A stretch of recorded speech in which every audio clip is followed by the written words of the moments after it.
If you spoke to your friends the way you speak to yourself, you wouldn't have any friends left. Most people don't realize that the harshest voice in their life isn't coming from anyone around them.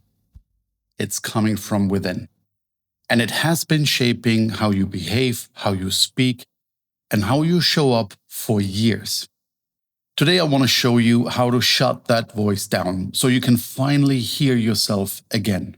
My name is Sascha Winter, and this is my inner confidence. I teach people how to rebuild themselves from the inside out, their confidence, their communication, and their presence, so they can show up in the world without fear or hesitation. Think back to your first day in kindergarten. You are small, the room feels enormous, everything is unfamiliar. Everyone seems louder, taller, more certain than you feel. Your parents aren't here, you're scared. You don't know who to run to for safety. You feel exposed. In that moment, you are not thinking about confidence, you are thinking about social survival. You don't want to be embarrassed, you don't want to be rejected, you want to blend in. That's where the self-critic forms, not as an enemy, as a protector. A voice telling you to be careful, to avoid mistakes, to stay inside the lines so you don't end up on the outside. But then you grow up and the world changes. The voice doesn't. It follows you into school, into work, into relationships, long after you don't need that kind of protection anymore. That instinct evolves with you. It shows up every time you walk into something new. A new school, a new team, a new job. Different room, same feeling. I remember this myself. My family moved and I had to change schools. That first morning, I walked into that building where I didn't know a single person. I must have been 15 years old. The teacher made me stand in front of the class to introduce myself. Every face turned toward me. Nothing bad happened, but I felt completely exposed. Moments like that leave a mark. And then adulthood arrives, and the same feeling returns. Think about the night before starting a new job. You're trying to sleep, but your mind won't settle. You're imagining tomorrow. You replay conversations that haven't happened yet. It feels strangely familiar, doesn't it? Because it's the same emotional formula from childhood. You walk in the next day and everyone seems settled, everyone seems confident, everyone seems to know what they're doing. And there is a boss who has the authority to evaluate you. Nothing about that moment is truly dangerous, but your body reacts as if it is. That's how imposter syndrome forms. Not because you are unqualified, but because your mind is reacting to old memories, not the moment you're in. Most of the judgment you fear is not real. You're not under a spotlight, not under a microscope. You're not being analyzed as much as your mind tells you. People are too wrapped up in their own insecurities to follow yours. Even your closest friends don't think about you as often as your imagination suggests. And you don't think about them all day either. Eleanor Roosevelt said it best. You wouldn't worry so much about what others think of you if you realized how seldom they do. This idea that everyone is watching you comes from old survival instincts. It creates false sense of exposure, as if there is an audience tracking your every move, when in reality, most people are barely managing their own day. Once this sinks in, the pressure loosens. You see that the spotlight never existed. You created it. And when you realize that you stop performing and start being yourself again, when you stop relying on other people as the mirror for your identity, something changes. You begin to trust your own judgment. Your decisions come from what feels right to you, not fear of how you might look. You communicate more clearly because you're not filtering every word through anxiety. You carry yourself differently because you're no longer anticipating criticism that isn't there. This isn't loud confidence, it is quiet authority. A calmer, steadier version of you that doesn't need validation to take a step. Silencing the critic isn't about fighting it. It is about recognizing where the voices comes from and choosing not to follow it. When it speaks, you pause and ask, is this coming from who I am now or from who I used to be? If it comes from the past, you don't treat it as truth. But here's the danger. Once you start worrying, your mind can take you into a spiral that never ends. One imagined disaster after another. There's a video by Gorgopal Das, and I hope I pronounce it correctly, about the difference between real problem and imagined ones. Have a listen.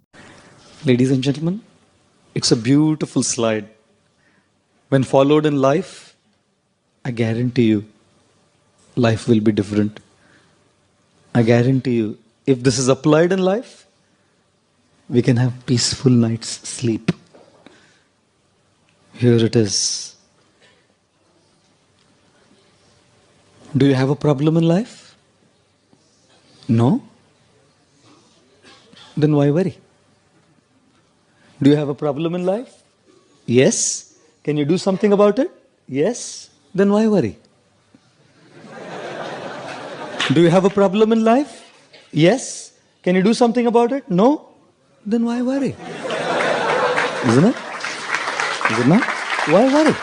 So most of our stress comes from the imagined ones. Now let me share something that happened to me personally. I was in my car on a call with someone very important in my life. I missed my exit because I was focused on the conversation. My first reaction was, oh, I'm such a idiot. She stopped me immediately. Wait, why would you say that? What actually happened? And I said, well, I missed my exit. Now I have to take the long route. And then she asked, if your son were driving and you were sitting next to him and he missed the exit, would you call him a idiot? And I said, no, of course not. Why not? Because I love him and missing an exit is not a big deal. So she said, so you wouldn't say it to him because you love him, but you say it to yourself without hesitation. So let me ask you this. Do you love yourself? And I tried to choke it off. I said, no, I don't. And she replied, see, that's the problem right there. How can you feel loved if you don't offer basic kindness to yourself? And this struck a chord with me. I then realized that this happens in small moments too. You accidentally knock over a glass of water on a table. What's the first thing you say? Ugh, I'm such an idiot. It is automatic, it is cruel, it is unnecessary. Now imagine someone standing next to you all day, every day. And every time you spill something, you drop something, you miss something, they say, you're an idiot, you're an idiot, you're an idiot. Wouldn't you cut that person out of your life instantly and forever? But you allow that voice to live inside your mind every single day. So here's the shift. Instead of, I'm such an idiot, you say, well, Sascha, or whatever your name is, you can do better than that. Or, well, that's unfortunate, let me clean it up. Calm, human, and more importantly, not cruel. And this is important, that negative voice doesn't always come from inside you. Often, and painfully, it comes from family. From people who should have protected you, from people whose own wounds shaped how they spoke to you. Believe me, I have lived through this myself, and it took me more than 45 years to distance myself from these voices, to stop treating them as truth, to realize the healing starts when you refuse to carry their negativity anymore.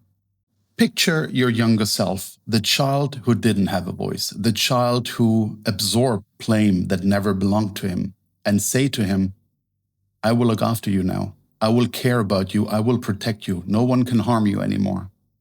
That's where the healing begins. You deal with situations when they actually occur, not when fear rehearses them. And what if everything goes right? Then all of that suffering was for nothing. Over time, the critic loses its authority. It still speaks, but you no longer obey it. That is real confidence, not fearlessness, but clarity. Eventually, you realize the critic is not a measurement of your worth, just a leftover voice from a time when you had fewer tools than you have now. And never forget this. Every one of us has gone through difficult moments, and we all survived them. You did it before, you'll do it again. When you live from that truth, the critic fades. You move through the world as the person you've become, not the version shaped by childhood fear. That's the purpose of this channel, to help you step out of inherited patterns and into the identity you choose. Thank you for watching. This is my inner confidence, and if this helped you, share it with someone who needs it. Leave a like or subscribe or leave a comment.